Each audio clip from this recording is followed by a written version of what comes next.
नमस्कार, स्वागत है आपका दैनिक कैप्चर न्यूज में। इस वक्त हम मौजूद है आरडी नेशनल कॉलेज में और स्वतंत्रता दिवस के अवसर पर आज हमारे साथ मौजूद है आरडी नेशनल कॉलेज के प्रिंसिपल नेहा मैम। तो उनसे हम संवाद करेंगे। मैम, स्वागत है आपका दैनिक कैप्चर न्यूज में। मैम, सबसे पहले तो स्वतंत्रता दिवस के अवसर पर आरडी नेशनल कॉलेज के छात्रों को क्या संदेश देना चाहिए? जब इंदिरा गांधी जी के पास स्क्वाड्रन लीडर राकेश शर्मा जो अंतरिक्ष में थे, first Indian astronaut to go to the moon, ने उनको पूछा कि वहां से आपको कैसा लग रहा है, तो उन्होंने कहा सारे जहां से अच्छा हिंदुस्तान हमारा, हम बुलबुले हैं इसके, ये गुलिस्तान हमारा। इसी तरह की भावना आज मैं देखती हूँ कि हमारे छात्रों में है कि कितनी भी तरक्की हो जाए दूसरे देशों में, लेकिन जो एक गर्व हमें महसूस होता है कि इतने सालों के स्ट्रगल के बाद जब हमें आज़ादी मिली और एक बीइंग एन इंडियन, आप कहीं भी इंडियन को ले जाओ लेकिन आप उसके अंदर से इंडिया को नहीं निकाल सकते हो, क्योंकि एक गर्व महसूस होता है। और इन दिनों खास करके 26 जनवरी और 15 अगस्त को तो हमें और भी गर्व महसूस होता है कि हम इतनी अमीर और इतनी अच्छी संस्कृति से आते हैं, इतने अच्छे देश से आते हैं। मैडम, कल गोकुलाष्टमी के कार्यक्रम के अवसर पर आरडी नेशनल कॉलेज में हमने देखा कि हिंदू, मुस्लिम, क्रिश्चियन छात्राओं ने कृष्ण का रूप निभाया। तो इस मिसाल को आप किस तरह से देखते हैं? मुझे नहीं लगता है, जब श्री कृष्ण भगवान ने भागवत गीता लिखा, उन्होंने किसी मजहब के लिए नहीं लिखा। ये उनकी जो सीख है भागवत गीता की, वो एक इंसान और मनुष्य के लिए बहुत अच्छी सीख है। मुझे सबसे अच्छी बात लगती है भागवत गीता में कि मैं कल ही अपने बच्चों को बता रही थी कि 5 जो वाइसेस हैं, काम, क्रोध, लोभ, मोह, अहंकार, जो 5 वाइसेस हैं, उसमें जो मोह है वो क्षणिक है, जो अहंकार है वो भी क्षणिक है, जो काम है वो भी आपको क्षणिक आता है फिर चला जाता है, क्रोध भी क्षणिक आता है चला जाता है, लेकिन लोभ भी एक है जो बहुत ही समय से बढ़ता जाता है। तो जैसे अगर कंस देखिए तो उन्हें अहंकार था, रावण को काम था, किसी और की औरत की तरफ उनको नजर थी, लेकिन दुर्योधन सबसे बुरा माना जाता था कि उसको पूरा राज्य मिल रहा था तो भी उनको अपने कजिन्स को 5 गांव भी नहीं देने थे। तो इसी तरह की भागवत गीता की जो, और सबसे अच्छी बात भागवत गीता है कि आप अपना कर्म कीजिए, फल की इच्छा मत कीजिए। तो आप एक्सपेक्टेशंस, हम इंसान हैं, हम एक्सपेक्टेशंस रहेंगे, लेकिन जब तक आप अपने आप से ही ज्यादा एक्सपेक्टेशन रखेंगे और बिल्कुल निष्फल भाव से आप काम करेंगे तो आप बहुत सक्सेसफुल रखेंगे। और एक और भागवत गीता की बात मुझे बहुत अच्छी लगती है, जो मैं स्पेशली गर्ल्स को बोलना चाहूंगी कि आप किसी और से उम्मीद मत रखिए कि आपको दुख दे या सुख दे। जो भी उम्मीद है आप अपने आप से रखें। You find your own ways to find happiness. आप देखिए, आपको जिस चीज में खुशी होती है आप वो कीजिए, किसी और पे बिल्कुल अपेक्षा नहीं कीजिए। तो इसीलिए जन्माष्टमी हम चाहते हैं कि सब पढ़ें Bhagavad Gita, Ramayana are some of the best books written in the world. तो उससे हमारी जो सीख है, ना वो मुस्लिम्स के लिए, ना वो ईसाई के लिए, ना वो पारसी के लिए, वो इंसानियत के लिए ही है। इसीलिए हमारे कॉलेज में एक मुस्लिम कृष्णा था, एक क्रिश्चियन कृष्णा था और एक हिंदू कृष्णा था। सब अच्छे से मना रहे थे दही हंडी, और एक वो पूरा माहौल है कि अच्छी चीजें हमारे जो संस्कृति में है हमें अडॉप्ट करनी है। मैडम, जैसे इस आयोजन के बारे में हम बता रहे कार्यक्रम के बारे में, तो आपके अनुसार ऐसे आयोजनों से छात्रों के बीच आपसी भाईचारा और एकता कैसे बढ़ती है? सो आजकल जो बच्चे हैं वो तो 30 सेकेंड रील जनरेशन है, सब कुछ वो स्क्रॉल कर लेते हैं।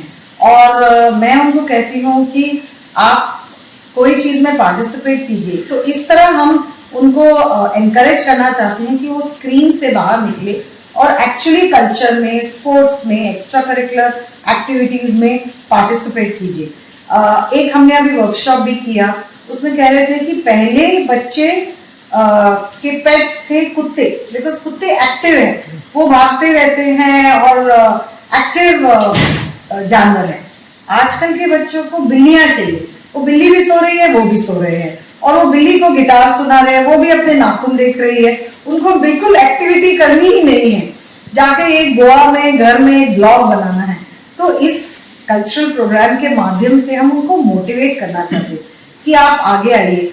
और मैं ये समझती हूँ कि इस उम्र में उनको नहीं समझ में आएगा, लेकिन हमारा जो कल्चर है ना, वो हमारे खून में, रग रग में दौड़ता है। Religion is not your spare tyre, it is your steering wheel. तो आपके अगर बिल्डिंग में, कॉलेज में, कहाँ भी आपका गणपति होगा, 10 दिन में एक बार तो आप जाके जरूर आरती अटेंड करेंगे। आपके यहाँ जो भी हो रहा होगा, दही हंडी हो रही है या गणपति का आयोजन हो रहा है, तो आपको मन से लगेगा। आज इन छात्रों को समझ में नहीं आएगा, लेकिन 10-15 साल के बाद जहां भी वो वर्ल्ड में रहेंगे, दिवाली के दिन एक दिया जरूर जलाएंगे। तो ये हम इन फॉर्मेटिव इयर्स में उनको इनकलकेट करना चाहते हैं। जी बिल्कुल मैडम, जैसे कॉलेज के तौर पर आप आने वाले समय में धार्मिक और सांस्कृतिक विविधता को और किस तरह प्रोत्साहित करना चाहेंगे? मेरा ऐसा मानना है कि जो भी हम पढ़ते हैं, जो स्पिरिचुअल लर्निंग्स है, वो हर पीढ़ी को खुद पढ़ना चाहिए। क्योंकि जो भी अब ये पीढ़ी को पार्टीशन में क्या हुआ उससे उनको कोई मतलब नहीं, तुम्हारा मजहब क्या है उनसे उनको कोई मतलब नहीं। वो लॉजिक को फॉलो करते हैं कि अगर उनको कोई चीज़ बात को छू जाती है, उनको दिमाग में बैठ जाती है, तो वो एक्सेप्ट करते हैं। बिकॉज जैसे आप देखिए, ये जो नेक्स्ट जनरेशन है, 50 साल की टीचर उनको पढ़ा रही है चॉक एंड टॉक में, उनकी अटेंडेंस ही नहीं है, क्योंकि उनको 4 यूट्यूब वीडियो से वो सेम चीज़ पढ़ सकते हैं, एक ऑनलाइन कोर्स से वो पढ़ सकते हैं जो फ्री मिल रहा है। तो हमें ऐसी चीज़ों पे एम्फसाइज करना चाहिए, जैसे प्रोजेक्ट्स है, लाइव प्रोजेक्ट्स है, लर्निंग है, इंक्यूबेशन है, स्टार्टअप है, इनोवेशन है, कि उसमें वो इन्वॉल्व हो जाएं और उनको इन चीज़ों को खुद डेवलप करना है। मुझे लगता है आज एक टीचर नहीं रह गई, टीचर एक फैसिलिटेटर है। हम उनके पीछे पड़े हैं कि आप अपना पोटेंशियल बाहर करिए और हम दोनों मिलके सीख लें। मैं अपने बच्चों से कितना सीखती हूँ, वो मुझे इंस्टाग्राम सिखाते हैं, मुझे रील्स के बारे में बताते हैं और बहुत सारी चीज़ें बताते हैं।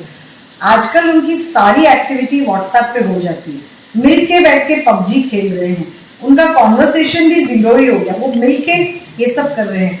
तो कॉलेज का यही एक रोल होता है कि इंफॉर्मेशन और नॉलेज के बीच में उनको फर्क पता होना चाहिए। क्या चीज़ आप जिंदगी में आगे यूज कर सकते हो, वो हमें उनको गाइडेंस देना है। और टीचर तो एक, मुझे लगता है, सितारे की तरह इन्फिनिटी होती है। 20-30 साल के बाद भी उनको वो एक बात याद होगी जो आपने कही और उनके दिल को छू गई। मैडम, जैसे भारत की एकता और सांस्कृतिक विरासत की हम बात करें तो इनको बनाए रखने में शिक्षण संस्थान की क्या भूमिका होनी चाहिए? आज के ज़माने में except for parents and family, सबसे ज़्यादा समय बच्चा स्कूल या कॉलेज में बिताता है और ये उनके बेस्ट ईयर्स होते हैं। मैं हर बच्चे को कहती हूँ, enjoy your college life, because ये 5 साल आपके पास वापस नहीं आने वाले हैं। उसके बाद आपका स्ट्रगल ये है, आपके जॉब में, आपके स्टार्टअप में, शादी, बच्चे, आपकी जिम्मेदारियां बढ़ती रहेंगी। यही एक फैंसी फ्री और केयर फ्री चीज़ है, और जो आपकी दोस्त बनते हैं वो जिंदगी भर रहते हैं, क्योंकि वो आपको तब जानते थे जब आप कुछ नहीं थे। तो एक इजी कैमराडरी रहती है अपने उन दोस्तों के साथ, क्योंकि हम सब सेम लेवल पे होते हैं।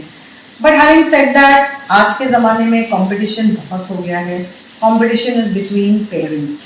तो हम जब छोटे थे, अगर आप अमीर होंगे या हम इतने नहीं होंगे, सबकी बर्थडे पार्टी, सब कुछ सेम था। आज competition is among the parents.